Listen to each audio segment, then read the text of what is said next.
Amados, eu quero convidá-los para abrir a palavra no livro de 1 Crônicas, capítulo 13, versículo 5 em diante. E o Senhor tinha colocado essa palavra no meu coração há algum tempo já. E quando veio o convite para o Vox, eu falei: sério, Senhor? Será que é para os jovens, para os adolescentes? É uma palavra profunda? E o Senhor me trouxe a confirmação. Amém? Então, 1 Crônicas, capítulo 13, do versículo 5 ao 14, nós vamos ler. E a palavra de Deus diz assim: Davi reuniu todo Israel, desde Sior, no Egito, até a entrada de Amate, para trazer a arca de Deus, de Quiriate Jearim. Então Davi, com todo Israel, foi a Balaá, isso é, Quiriate Jearim, que fica em Judá, para de lá trazer a arca de Deus, diante da qual é invocado o nome do Senhor, que se assenta acima dos querubins. Puseram a arca de Deus numa carroça nova e a levaram da casa de Abinadab. Uzá e Aiô conduziam aquela carroça. Davi e todo o povo de Israel se alegrava diante de Deus com todas as suas forças, com cânticos, com harpas, com liras, com tamborins, com símbolos e trombetas. Quando chegaram à eira de Quidom, Uzá estendeu a mão para segurar a arca, porque os bois tropeçaram. Então a ira do Senhor se acendeu contra Uzá e o feriu, por ter estendido a mão para segurar a arca. E ele morreu ali, diante de Deus. Davi ficou irado, porque o Senhor havia irrompido contra Uzá, e chamou aquele lugar de Perez-Uzá, até o dia de hoje. Naquele dia, Davi teve medo de Deus e disse: como eu poderei trazer a arca de Deus para junto de mim? Por isso Davi não trouxe a arca para junto de si, para a cidade de Davi, mas fez com que fosse levada para a casa de Obed-edom, o geteu. Assim, a arca de Deus ficou com a família de Obed-edom durante 3 meses. E o Senhor abençoou a casa de Obed-edom e tudo que ele tinha. Amém? Podem se sentar.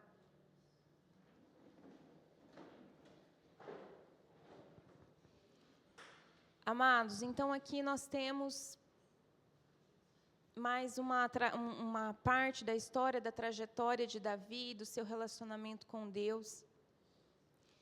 E nesse período aqui, Davi tinha sido reconhecido como rei em Hebrom, ele tinha assumido seu trono, depois de tantos anos que ele tinha sido consagrado, ungido rei por Samuel, depois de muitos anos que ele havia sofrido perseguições, e chegou um tempo em que ele se estabeleceu e ele teve uma trégua, digamos assim, e a primeira coisa que ele fez foi pensar: eu quero trazer a presença de Deus para perto de mim, eu quero trazer a arca de Deus para perto de mim, porque nos tempos do... Gente, esqueci o nome do outro rei, como que era o nome, o que perseguia ele? Saul. Isso, é só para ver se você estava ligadinho. Nos tempos do rei Saul, ele mesmo disse que ela ficou meio lá, de lado, e a primeira coisa que ele fez foi isso. Foi querer trazer a arca de volta. Porque nós sabemos que naquele tempo o Senhor se fazia presente no meio do povo através da arca. E a arca foi instituída lá nos tempos ainda de Moisés, quando eles foram libertos do Egito, quando eles ficavam peregrinando pelo deserto, e o Senhor instituiu, então, a arca, o Senhor instituiu a tenda do encontro, o tabernáculo, e eles montavam e desmontavam, e pegavam aquela arca, e toda vez que a nuvem andava, eles desmontavam todo aquele acampamento, toda aquela tenda, com todos os utensílios, e iam adiante. A nuvem parava, eles montavam tudo de novo. E nós sabemos também que antes da morte de Jesus, apenas o sumo sacerdote poderia entrar na presença, nos santos dos santos, aonde essa arca permanecia. Mas ninguém poderia fazer isso. E Davi queria trazê-la para perto. Davi sempre buscando honrar a Deus. Então, o que ele fez? Ali no 7 diz assim: puseram a arca de Deus numa carroça nova. Então, o que Davi fez? Ele fez o melhor que ele podia fazer na cabeça dele, na mente dele, para Deus. Ele mandou fazer uma carroça nova. Acredito que ele tenha usado as melhores madeiras. Eu acho que a carroça mais bonita que deve ter existido naquele tempo foi aquela carroça. Com certeza ele deve ter separado os melhores cavalos, os melhores bois, né? Ali fala que são bois, o boi tropeçou. Os melhores bois, os mais bonitos, que não tivesse nenhuma mancha, nada, o melhor ele preparou para o Senhor. E ele colocou para conduzir essa carroça 2 homens também, acredito eu, que era de sua confiança. 2 homens que eram íntegros. 2 homens que ele podia confiar, porque eles estavam conduzindo, carregando o que significava de mais sagrado para aquele povo, para aquele tempo e para Davi. E aí o que aconteceu? Eles estavam indo, e diz que ele chamou todo o povo para se alegrar com ele, e eles fizeram tipo um louvorzão, que nem estava aqui, ó. Louvorzão, e eles dançavam e eles se alegravam porque eles estavam trazendo de volta a arca, a presença.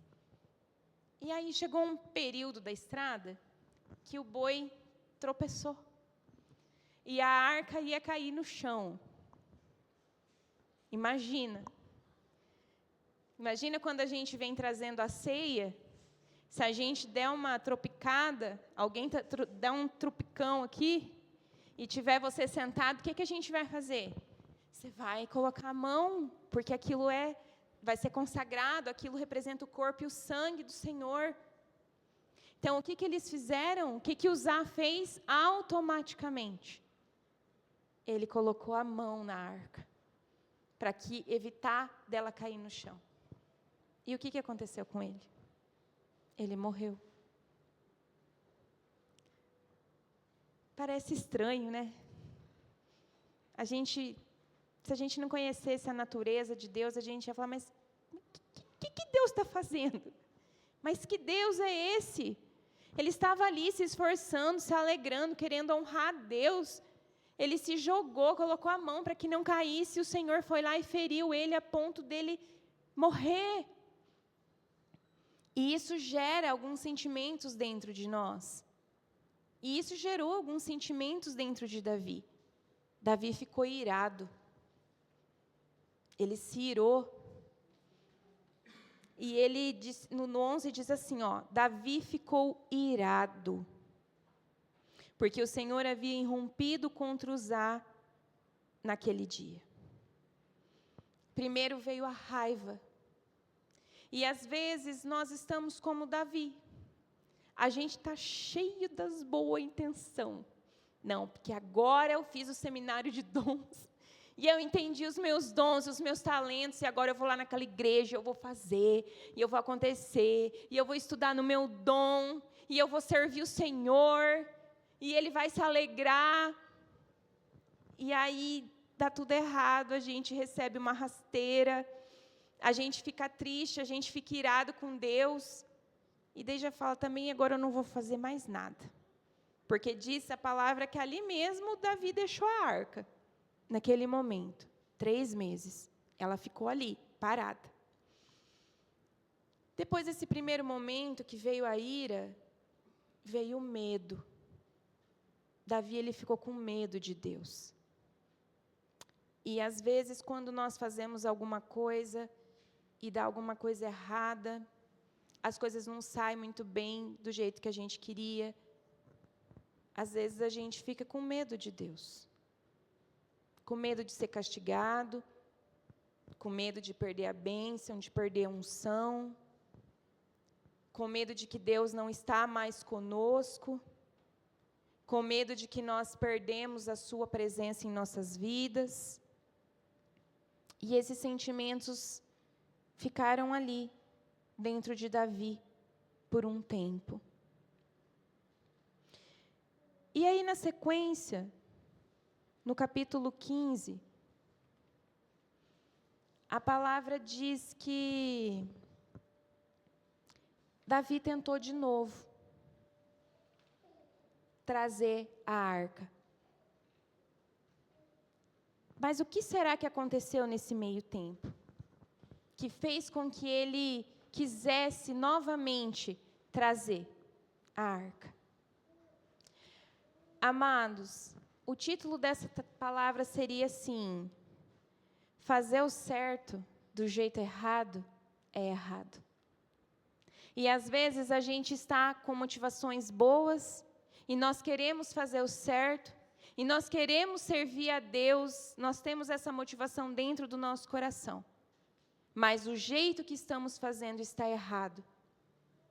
Lá em Números, capítulo 4, versículo 15, Vitor.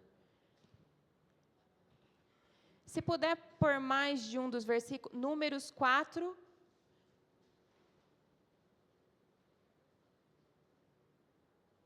o 15. Aqui, deixa eu abrir um parênteses aqui, quando a gente vai ler a Bíblia completa, eu não sei se foi só eu, ou se isso aconteceu com vocês também, mas quando a gente chega lá em Deuteronômio, Números, Levíticos, a gente fala, mas eu vou ter que ler isso aqui tudo, porque é uma leitura mais maçante, é uma leitura mais pesada. Mas aqui em Números estava a chave. Por que Davi não conseguiu levar a arca da primeira vez da maneira correta? Quando Arão e seus filhos tiveram acabado de cobrir o santuário de todos os móveis dele, e o arraial estiver pronto para partir, os filhos de Coate virão para levá-lo, mas não tocarão nas coisas santas, para que não morram. Então, primeiro, Coate era da tribo de Levi. Só os levitas podiam manusear os utensílios que estavam dentro do templo. Por quê? Porque assim Deus quis. Porque eles eram separados para fazer aquilo. Então, primeiro, só os levitas poderiam fazer isso. Uzá não era levita. Ali já teve uma brecha, Uzá não era levita. Na sequência, são estas as coisas da tenda do encontro que os filhos de Coate devem levar. Pode passar para o 16, Vitor.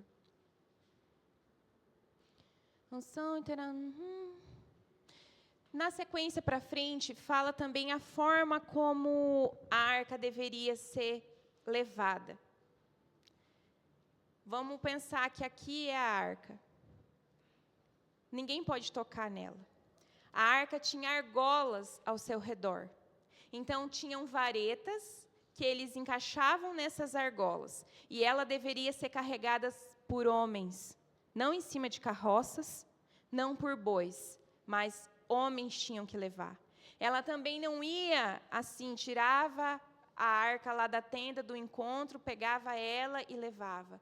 Ela tinha que ser envolta primeiro em um véu, depois em um tecido. E o Senhor diz ainda que esse tecido tinha que ser azul. Específico. Porque o azul significava pureza, significava realeza. Então, amados, Davi, ele quis fazer a coisa certa do jeito errado e ele sofreu consequências. Por mais bem intencionado que ele tivesse, por mais genuína que fosse a motivação do coração dele. Nós, mães e pais que estão aqui presentes, sabemos que a gente instrui vocês, filhos, e às vezes você fala, mas por quê? Que diferença que vai fazer isso daqui? Quem que já falou isso para a mãe? Quem que já falou para o pai? Mas para que fazer desse jeito? Que diferença que isso daqui vai fazer? Nós, como pais, sabemos que se nós estamos instruindo vocês de uma maneira, é porque é daquela maneira que é para ser feita. Por mais que hoje vocês não entendam, vai chegar o dia que vocês vão entender. E assim somos nós com o Senhor. Às vezes tem coisas que o Senhor nos orienta e nos pede para fazer, e a gente olha e fala, nossa, mas será que vai fazer diferença mesmo isso? Eu não estou fazendo. Eu já não estou servindo. Vai fazer diferença se eu fizer desse jeito? E aí, na segunda tentativa, no 1 Crônicas, capítulos 15, versículo 2 em diante, Davi disse, então ele disse, ninguém pode levar a arca de Deus, a não ser os levitas, porque o Senhor os escolheu para levarem a arca do Senhor e servirem para sempre. Eu acredito que nesse tempo de 3 meses, aonde aquele misto de sentimentos passou pelo coração de Davi, a raiva, o medo, a confusão de não ter entendido o que aconteceu, eu acredito que ele buscou conselho. Ele buscou entender o que tinha acontecido, por que ele tinha errado. E muitas vezes é aí que nós paramos na nossa caminhada, porque nós erramos e a gente não tem a humildade necessária de buscar o conselho e de admitir que estamos errados e que precisamos traçar uma nova rota, fazer de uma nova forma. E quanto mais jovem nós somos, eu falo por mim mesma, eu lembro de quando eu era mais jovem, mais petulante a gente é, mais a gente acha que a gente sabe de todas as coisas. Amados, vocês têm a oportunidade de receber toda a instrução necessária, aqui é onde vocês estão, com pais que têm buscado também na palavra. Tenham um coração ensinável. O Senhor deu uma segunda oportunidade para Davi, estar levando a arca, porque ele sabia que o coração dele era bem intencionado. Porque o Senhor sabia que, apesar de ter feito errado, não era algo proposital. Porque o Senhor sabia que ele tinha um coração ensinável. Então, nessa segunda vez, versículo 3, Davi reuniu todo Israel em Jerusalém para trazer a arca do Senhor para o lugar que ele havia preparado para ela. Davi reuniu os filhos de Arão e os levitas. Dos filhos de Coate veio Uriel. Vocês lembram que lá em Números nós lemos sobre o Coate? Algo que foi passado de geração em geração. Então, daquela tribo que estava lá junto com Moisés, estava Uriel com Davi. O chefe e seus irmãos, 120 dos filhos de Merari, veio Asaías. O chefe e seus irmãos, 220. Na sequência, lá no 11, diz assim, Davi chamou os sacerdotes Zadoque e Abiatar, e os levitas Uriel, Asaías, Joel, Semaías, Eliel, Aminadab, e lhes disse, vocês são os chefes das famílias dos levitas. Santifiquem a si mesmos e aos seus irmãos, para que possam trazer a arca do Senhor, Deus de Israel, ao lugar que eu preparei para ela. Pois visto que vocês não a carregaram na primeira vez, o Senhor nosso Deus irrompeu contra nós, porque não o buscamos. Gente, às vezes a gente está dando errado na vida em algumas áreas, porque não estamos buscando a Deus. E na vida ministerial, e na vida na igreja, às vezes a gente se acostuma a fazer isso com muita facilidade. Um culto de mulheres? Eu vou chamar alguém para pregar, vai ter 2 louvor, aí eu chamo a fulana lá para ministrar, porque ela leva uma boa palavra, a gente faz um cafezinho, está tudo certo. Mas será que é assim que Deus quer? Será que a pessoa que eu convidei é a pessoa que Deus gostaria que estivesse lá? Davi teve a humildade de reconhecer que errou por não buscar a Deus. O erro dele custou a vida de uma pessoa. Será que a gente quer ter o custo da vida de uma pessoa nas nossas mãos? porque não estamos buscando a Deus. Vocês são os futuros líderes dessa igreja. Vocês estão tendo a oportunidade de aprender algo que muitos de nós aqui não tivemos na idade de vocês. Aproveitem isso o máximo que vocês puderem. Aprendam até com os erros que vocês veem a gente cometendo, para que vocês não precisem passar pelo mesmo. Irrompeu contra nós porque não o buscamos segundo nos tinha sido ordenado. Então os sacerdotes e os levitas se santificaram para trazer a arca do Senhor Deus de Israel. Os filhos dos levitas trouxeram a arca de Deus sobre os ombros pelos cabos, como Moisés havia ordenado, segundo a palavra do Senhor. Vocês conseguem ver o temor que eles tinham a Deus naquele tempo? Aonde os sacerdotes, eles se separavam, eles se santificavam, e eles não encostavam, não tinham a liberdade de encostar na arca, eles não tinham a liberdade de entrar nos santos dos santos. Para um pássaro, qual asa é mais importante para voar? A direita ou a esquerda? As duas. No nosso relacionamento com o Senhor, o que é mais importante? O temor pelo teu nome ou o amor pelo nome dele? O amor sem o temor nos leva a obedecer sem buscar, como Davi fez. O temor sem o amor nos leva a nos tornar religiosos, como os fariseus eram. Então, o amor e o temor precisam andar alinhados em nossa vida. A gente não pode se acostumar com a presença do Senhor, amados. Deus dava instruções claras.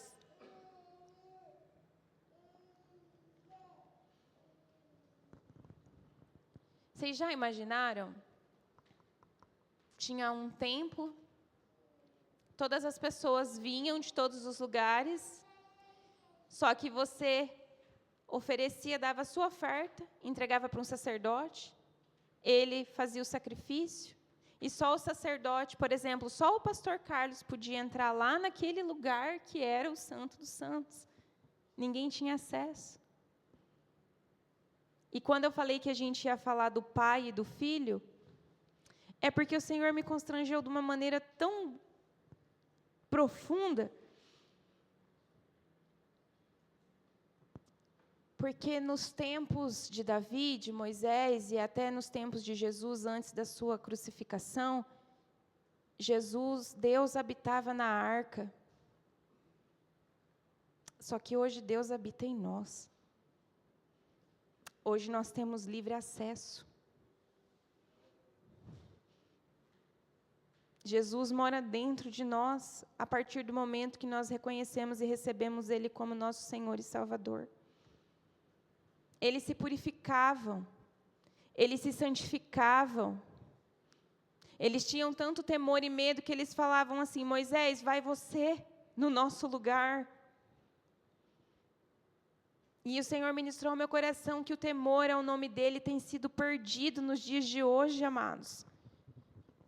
Porque muitas vezes a gente não se santifica para estar na presença dEle. A gente não se prepara para estar na presença dEle. Abre uma Bíblia para fazer um devocional com o celular aqui, ó. Ele tocou. Ah, o que é? Ah, tá.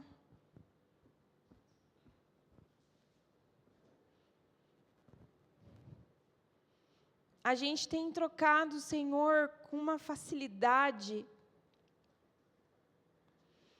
sem ter a dimensão real de qual foi o sacrifício por Jesus naquela cruz, quando aquele véu se rasgou, aonde pelos nossos pecados nós andávamos separados de Deus, éramos inimigos de Deus, e hoje nós temos livre acesso. A gente não precisa ir num templo. A gente não precisa que um sacerdote vá falar com Deus por nós, para nós. Nós podemos fazer isso. Nós temos essa liberdade. E o que a gente tem feito com isso no nosso dia a dia? Como nós nos portamos diante do Senhor, diante de Jesus, diante do seu sacrifício. E aí a gente canta e é lindo, nada mais me satisfaz. Quanto de Jesus tem nos nossos dias?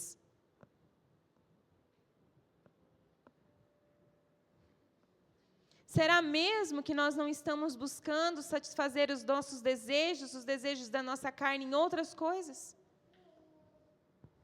Em validações humanas, satisfazendo o desejo da nossa carne, do nosso ego.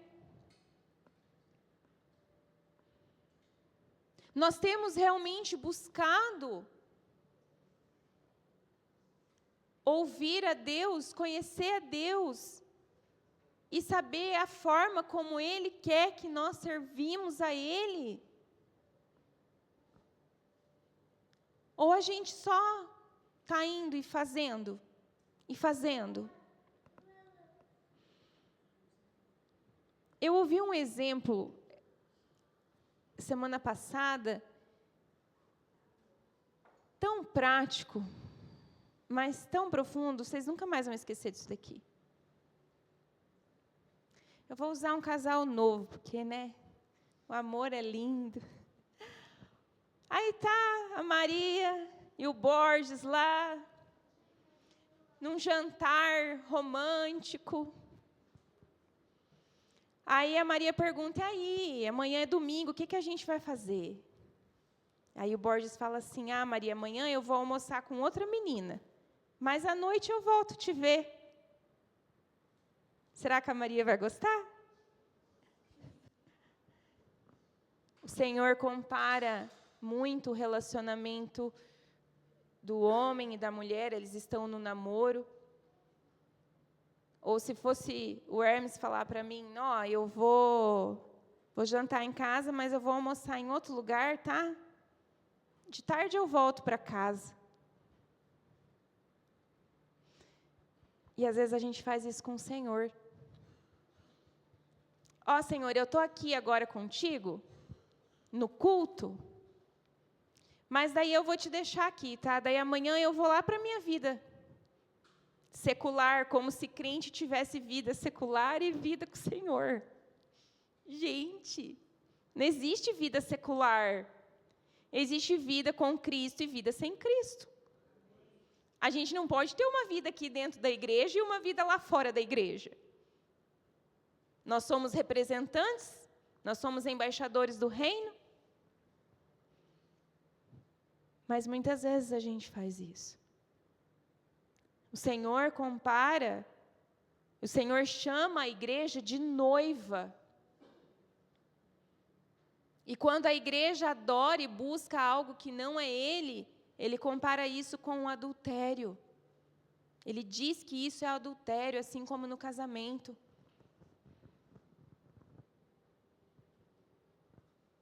Então, amadas e amados, nós precisamos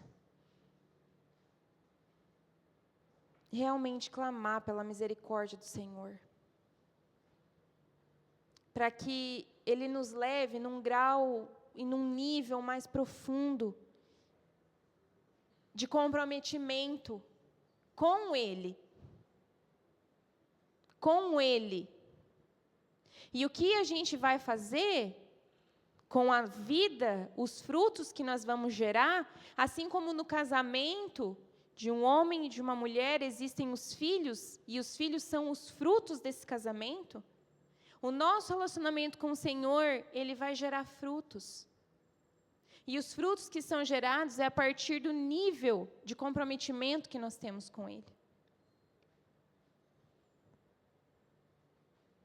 E a gente tem que ir para um nível aonde a gente não faz mais devocional, porque tem um líder nosso que vai perguntar: você está fazendo seu devocional? Você está tendo tempo com Deus? Você está lendo sua Bíblia? Não. A gente tem que ter o nosso tempo com Deus em casa, a gente tem que ler a nossa Bíblia, porque nós amamos Ele. Porque nós queremos estar com Ele. Porque quando eu namorava com Hermes, ele queria estar comigo. Ele ia na minha casa porque ele queria estar lá comigo. Eu ia na casa dele porque eu queria estar com ele. Chegamos ao casamento. Alguém de vocês aqui quer ter por perto uma pessoa que você sabe que está ali por obrigação? Como é você se sentir, você saber que uma pessoa está fazendo algo para você só por obrigação? É horrível. É melhor nem fazer.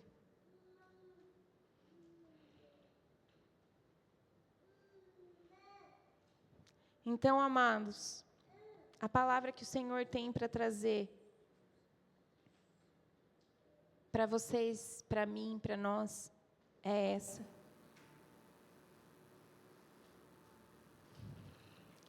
A gente não tem mais desculpa para dizer que a gente tem errado nisso porque a gente não sabe ou porque a gente não tem o conhecimento. A gente sabe. O Senhor tem falado. O Senhor tem revelado. E o Senhor tem cobrado um posicionamento. Um posicionamento pessoal e um posicionamento que vai refletir em nós como igreja. E em todas as áreas da nossa vida. Eu realmente queria trazer uma palavra que fizesse vocês rirem. Vocês estão tudo olhando assim para mim com uma carinha. Eu realmente queria, amados. Mas eu não teria paz no meu coração de ir para minha casa e saber que eu não entreguei aquilo que o Senhor derramou para a igreja nessa noite. E eu realmente quero convidar você, nesse momento, onde os ministros de louvores vão estar entoando esse louvor, a orar a Deus e pedir se tem alguma área da sua vida que você tem buscado fazer o certo, da maneira errada. E por isso, às vezes, tem coisas que estão travadas, que não andam. E se você identificar alguma dessas áreas, que você realmente se conserte com o Senhor. Porque é Ele que tem que vir em primeiro lugar. Amém? Então eu convido você a ficar em pé.